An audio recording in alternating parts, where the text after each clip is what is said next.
حضرت میری ایک قادیانی سے لاہور دھرمپورہ میں ملاقات ہے.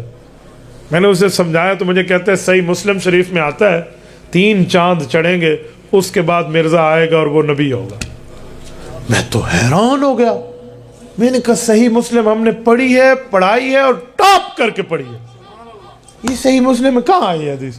اب میں اندر میں تو یقین ہی تھا کہ حدیث نہیں ہے, جھوٹ بول رہا ہے, لیکن میں سمجھ رہا تھا دنیا دار بندہ ہے بیچارہ, چلو اسے ذرا پوچھ لوں, جھوٹ بولتا ہے ایسے کہوں گا شاید غصے میں آ جائے.